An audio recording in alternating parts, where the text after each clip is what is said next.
Travelling அப்படின்ற விஷயத்த விரும்பாதவங்கள இந்த உலகத்தில் யாருமே இருக்க மாட்டாங்க. அப்படி உள்ள எல்லாரோடையும் முதல் ஆசை அப்படின்றது ட்ரெயினில் ட்ராவல் பண்ணணும் அப்படின்றது தான். அப்படி நம்ம பண்ணுற ஃபர்ஸ்ட் ட்ரெயின் ட்ராவல் ரொம்ப அட்வென்ச்சரஸாகவும் பியூட்டிஃபுல்லாகவும் இருந்தால் எப்படி இருக்கும்? அப்படி இந்தியாவிலேயே போக முடிஞ்ச அட்வென்ச்சரஸும் பியூட்டிஃபுல்லுமான 5 ட்ரெயின் ட்ராவல் பற்றி தான் இன்றைக்கி நான் சொல்ல போகிறேன். It's me Sreejith here. Welcome back to voice of wizard.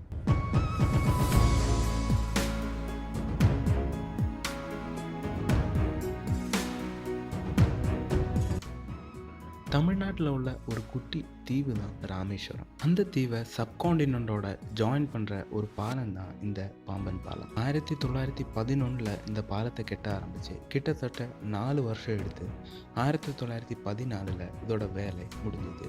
கடலுக்கு நடுவில் கட்டப்பட்ட இந்த பாலத்தோட நீளம் அப்படின்றது 2.06 கிலோமீட்டர். இது வழியாக கடந்து போகிற ட்ரெயினோட வேகம் அப்படின்றது கிட்டத்தட்ட 10 முதல் 15 km/h. அது மட்டும் இல்லாமல் இந்த பாலத்தை கடக்கிறதுக்கு இந்த ட்ரெயின் கிட்டத்தட்ட 15 நிமிஷங்கள் எடுக்கும். இந்த அட்வென்ச்சரஸான ட்ராவலிங்கை நீங்கள் எக்ஸ்பீரியன்ஸ் பண்ணணும்னு நினச்சிங்கன்னா உங்களுக்கு 4 ட்ரெயின்களில் பயணம் செய்யலாம். The Varanasi express, Chennai Rameswaram express, Tirupati Rameswaram express, Madurai Rameswaram passenger express. இது உங்களுக்கு ஒரு மறக்க முடியாத எக்ஸ்பீரியன்ஸை தருன்றதில் ஒரு சந்தேகமும் இல்லை. இந்தியாவோட டிசர்ட் ஸ்டேட் அப்படின்னு அழைக்கப்படுற மாநிலம் தான் ராஜஸ்தான். ஆனால் அங்கே போகிற சுற்றுலா பயணிகளுக்கு அந்த மாநிலத்தோட அழகை முழுசாக எக்ஸ்ப்ளோர் பண்ண முடியாதுன்றது உண்மையான விஷயம்தான். இந்த விஷயம் தெரிஞ்சதுனாலேயே கூட இருக்கலாம், உலகம் பூரா இருக்கிற எல்லா சுற்றுலா பயணிகளுக்கும் ஒரு அழகான அவசரத்தை உருவாக்கி கொடுத்துருக்காங்க நம்ம இந்தியன் ரயில்வே. டிசர்ட் குயின் அப்படின்ற இந்த ட்ரெயின் தான் நமக்கு அந்த அழகான அவசரத்தை உருவாக்கி கொடுத்துருக்கு. ஜெய்சல்மேர்லேருந்து இந்த பயணம் ஆரம்பித்து கிட்டத்தட்ட ஜோத்பூர் வரைக்கும் இந்த பயணம் நீடிக்கும். இந்த ட்ராவலோட டியூரேஷன் அப்படின்றது 3 பகலும் 3 இரவும். அதாவது இந்த 3 நாட்களில் பாலைவனத்தில் ஏற்படுற காலநிலை மாற்றம், என்னெல்லாம் உயிரினங்கள் வாழ்ந்துட்டு இருக்கு, இது எல்லாமே நம்மளால் எக்ஸ்ப்ளோர் பண்ண முடியும்.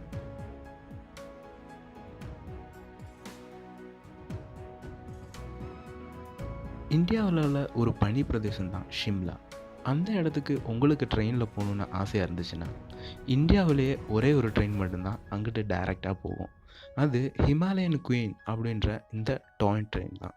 இந்த ட்ரெயின் ட்ராவலில் அந்த பனி பிரதேசத்தோட முழு அழகை உங்களால் ரசிக்க முடியுன்றது தான் இந்த ட்ரெயினோட ஒரு முக்கியத்துவம்.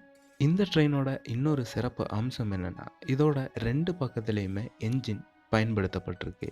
அதோட காரணம் என்னென்னா, இது பயணிக்கிறது ஒரு சின்ன வழியில், அதனால் இதோட பயணத்தை சுலபமாக்குறதுக்காக தான் இந்த ஐடியாவை பயன்படுத்தியிருக்காங்க. இந்த ட்ரெயின் கடந்து போகிற வழிகள் அப்படின்றது 102க்கும் மேற்பட்ட சுரங்கங்கள் வழியாகவும் என்னென்னா தீராத பாலங்களும் வளைவுகளும் நிறைஞ்ச வழிகளில் தான் இந்த ட்ரெயின் பயணமாகிக்கிட்டு இருக்கு. அதனாலேயே இந்த பயணம் உங்களுக்கு ஒரு மறக்க முடியாத அனுபவத்தை தருன்றதில் ஒரு சந்தேகமும் இல்லை.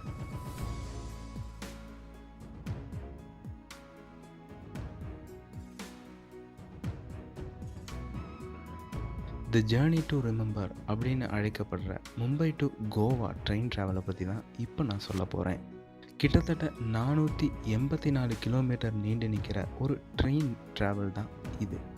காடுகளுக்கும் மலைகளுக்கும் இடையிலுமான இந்த பயணத்தில் கிட்டத்தட்ட 2000க்கும் அதிகமான பாலங்களை கடந்தும் 92க்கும் அதிகமான சுரங்கங்களையும் கடந்து தான் கோவா அப்படின்ற டெஸ்டினேஷனை இந்த ட்ரெயின் அடையுது. அதனாலேயே இந்த ட்ரெயின் ட்ராவலை எக்ஸ்ப்ளோர் பண்ணோன்னா நல்ல ஒரு அனுபவம் கிடைக்குன்றதுல சந்தேகம் இல்லை. நீலகிரி மவுண்டைன் ரயில்வே அப்படின்ற இந்த ரயில்வே சர்வீஸை 1908 பிரிட்டிஷ் ஆட்சி காலத்தில் துவங்கப்பட்டுச்சு.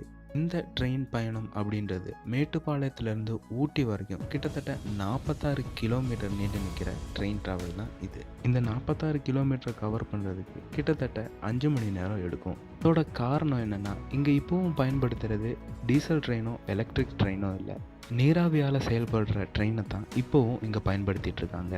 அதுதான் இந்த பயணத்தோட சிறப்பம்சமும். அதனாலேயே உலகத்திலே பழமை வாய்ந்த இடங்களில் இதுவும் ஒன்றாக கருதப்படுது.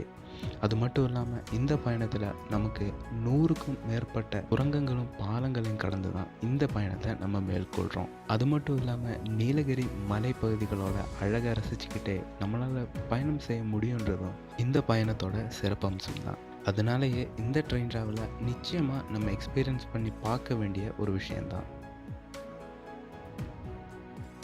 அப்போது அவ்வளோதான் இந்த வீடியோ. இந்த வீடியோவில் நீங்கள் போகணும்னு நினைக்கிற இடம் எதுன்றதை கீழே கமெண்ட் பண்ணுங்கள். அது மட்டும் இல்லாமல் நீங்கள் இதில் ஏதாவது ஒரு ட்ரெயினை எக்ஸ்பீரியன்ஸ் பண்ணியிருந்தீங்கன்னா அதையும் கமெண்ட் பண்ண மறக்காதீங்க. வீடியோ பிடிச்சிருந்துச்சுன்னா லைக் பண்ணுங்கள், ஷேர் பண்ணுங்கள், அப்புறம் மறக்காமல் சேனலை சப்ஸ்கிரைப் பண்ணுங்கள். மீண்டும் அடுத்த ஒரு வீடியோவில் பார்க்குறது வரைக்கும் பாய்.